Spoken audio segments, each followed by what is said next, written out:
Lecture de la Bible, lecture choisie, lecture associée et leur vue d'ensemble tirée de la Bible Vie nouvelle dans sa version second 21.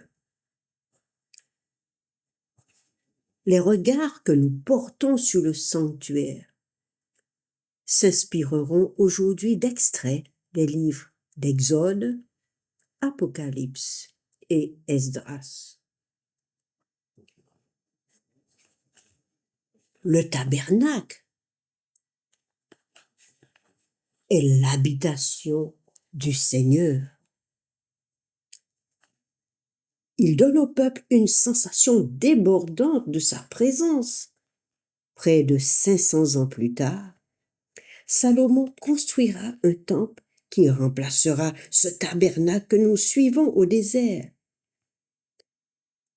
L'Éternel le remplira aussi de sa gloire. Nous pouvons le lire dans 2 Chroniques, chapitre 5, versets 13 et 14. Quand Israël se détournera de lui, sa gloire et sa présence quitteront le temple qui sera détruit par des envahisseurs vers les années 516 environ avant Jésus-Christ. Donc, 5 siècles plus tard, la gloire divine revient dans le temple avec une splendeur plus grande encore quand Jésus-Christ, le Fils de Dieu, y entre pour enseigner. Au moment de sa crucifixion, c'est comme la gloire de Dieu qui se retire de nouveau. Et depuis la résurrection du Christ, plus besoin de bâtiments. Chaque croyant est le temple du Seigneur presque entièrement, corps et esprit, et le Saint-Esprit habite en lui. Quoiqu'étant amovible, le sanctuaire au désert n'en était pas moins un monument colossal, impressionnant, lourd également, mais de toute beauté, de toute richesse et d'une grande valeur symbolique et prophétique. Nous l'avons vu à travers la mort du Christ et sa résurrection. Ainsi, l'histoire du temple n'est pas anodine. Notre destin aujourd'hui est même lié à la date de sa reconstruction plus tard. Mais voyons déjà un détail concernant le sanctuaire au désert. Exode chapitre 38, versets 21 à 31. Nous ne lirons pas tout, nous vous laisserons le soin de découvrir ce texte. Mais nous dirons l'essentiel. Voici les comptes du tabernacle, le tabernacle du témoignage.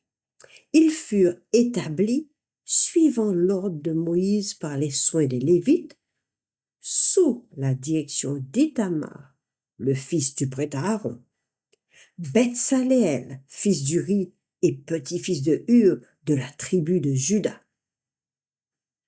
Il fit tout ce que l'Éternel avait ordonné à Moïse.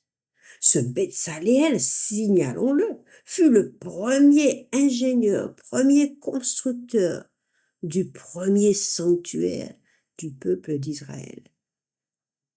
Rappelons-nous la disposition de la tribu de Juda autour du camp en tant que première.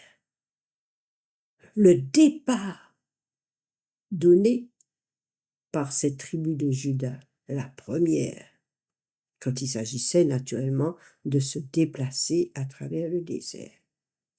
La position de la tribu de Juda en tête de liste de ceux qui sont devant le trône de Dieu à la fin des temps. Évidemment, nous retrouvons encore le Christ, son sens plein, entier, à travers le sanctuaire. Vous avez compris, mais avez-vous réalisé l'ampleur de ce monument, quoiqu'étant fait de toile, etc.? ce n'est pas tout. 400 kilos de métaux précieux, or, argent et bronze, ont été utilisés pour la construction du sanctuaire. Un exemple, l'arche de l'Alliance, contenant les 2 tables de pierre, écrites du droit de Dieu, les 10 paroles, appelées aussi l'arche du témoignage. C'était un coffre en bois d'acacia, mais entièrement recouvert d'or à l'intérieur comme à l'extérieur, et tout autour, et de plus surmonté d'un couvercle en or appelé propitiatoire, sur lequel étaient sculptés 2 chérubins en or aux ailes déployées. Un autre exemple de l'utilisation de ces métaux précieux, 100 bases en argent de 30 kilos chacune permettaient de soutenir les planches qui formaient une véritable cloison à la construction. Ces bases étaient comme des socles déposés sur le sol, creusés à l'intérieur et pouvant recevoir les planches. Chaque base pesait 30 kilos et il y en avait 100. Donc, 3000 kilos d'argent pour la seule base, la fondation du sanctuaire. Consolidant notre foi, Dieu atteste que ce sanctuaire est en copie conforme à la représentation du sanctuaire céleste et une conformité dans le sens, dans les symboles et dans l'aspect prophétique. Soulignons au passage, dans Exode 31, verset 1er, ce que dit Dieu concernant Betsaleel, le constructeur, le maître d'œuvre du sanctuaire. Sache que j'ai choisi Betsaleel, fils d'Uri et petit-fils de Hur de la tribu de Juda. Je l'ai rempli de l'Esprit de Dieu, d'habileté, d'intelligence, de savoir-faire pour toutes sortes de travaux. Je l'ai rendu capable de faire des inventions, de travailler l'or, l'argent et le bronze, de graver les pierres enchâssées, de travailler le bois.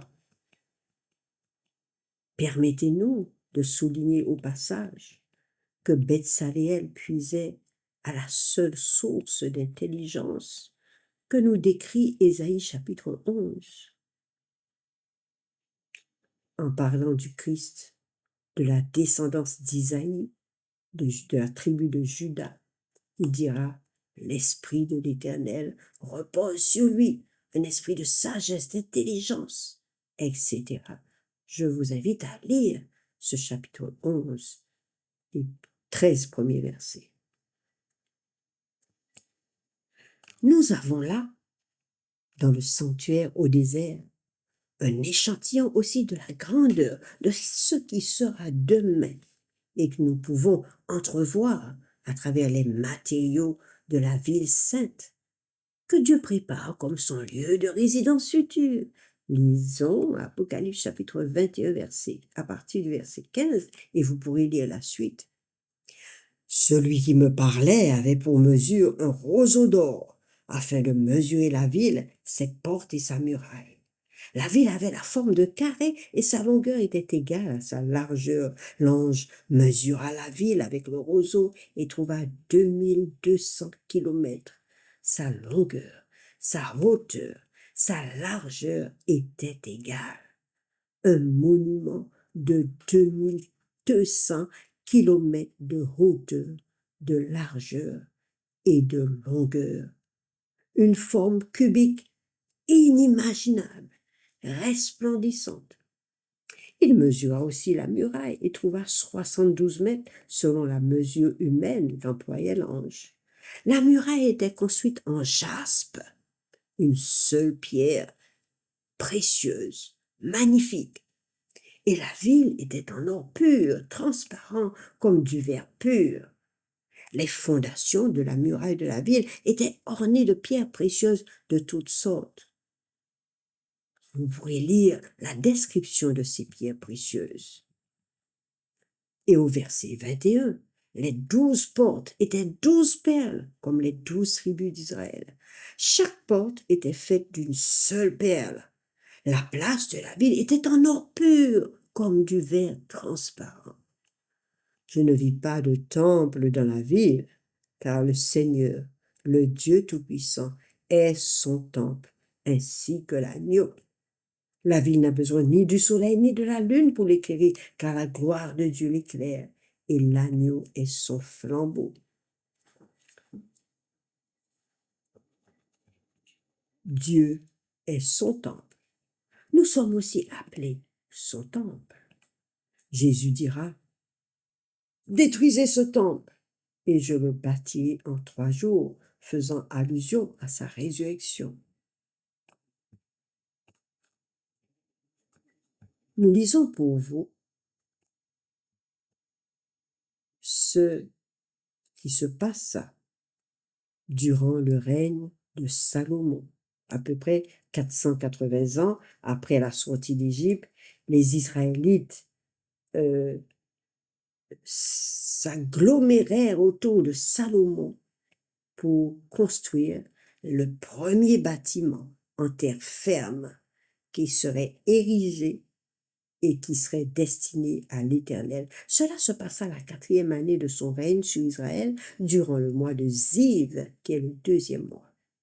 Et la maison que le roi Salomon construisit en l'honneur de l'Éternel avait 30 mètres de long, 10 mètres de large et 15 mètres de haut, et autant d'or, d'argent, de bronze pour la construction de ce bâtiment, qui devait être classé comme une merveille du monde et convoité par tant de nations.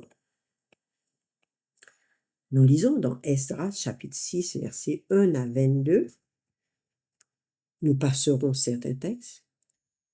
Et les Lévites et les prêtres ont accepté de se charger de cette masse d'argent, d'or et d'ustensiles pour les emmener à Jérusalem dans la maison de l'Éternel.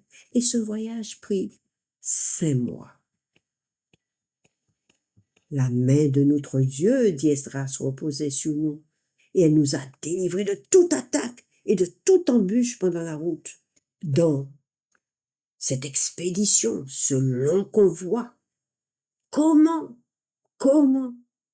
6 tonnes de métaux précieux, 3 tonnes d'argent, 3 tonnes d'or ont pu arriver sains et saufs, intacts, pendant 5 mois de route, si ce n'est la puissance de Dieu. Comment un sanctuaire bâti sur 6400 kilos d'or, d'argent, a-t-il pu traverser le désert pendant 39 ans sans être attaqué, si ce n'est la puissance et la main de l'Éternel Dieu? Souvent dans la vie, nous hésitons à confier à Dieu nos trésors. Pourtant, c'est le Dieu de l'impossible. Il est capable de nous délivrer. Il est capable de nous protéger, nous, nos biens. Mais remarquez que Esdras dut proclamer un jeûne de 3 jours. Esdras connaît les textes où l'Éternel promet de protéger son peuple, mais il ne considère pas cette protection comme acquise. Il sait aussi que la bénédiction divine vient en réponse à la prière et à une attitude d'humilité. Le fait de ne pas absorber de nourriture place les Israélites dans cette position d'humilité en leur rappelant leur complète dépendance vis-à-vis de Dieu et leur laisse plus de temps pour prier et méditer. Nous prions souvent d'une manière superficielle ou désinvolte, alors que la pratique sérieuse de la prière exige de la concentration. Elle nous met en contact avec la volonté de Dieu et peut vraiment nous transformer. Avec notre superficialité, nous réduisons souvent le Seigneur à un pharmacien qui servirait des médicaments antidouleurs pour soulager chacun de nous. La quantité de trésors à transporter est énorme et remarquez, sans escorte militaire. C'est impossible aujourd'hui. Nous sommes les simples gérants de ce que Dieu nous a confié. Prenons-en soin et mettons-le au service de Dieu.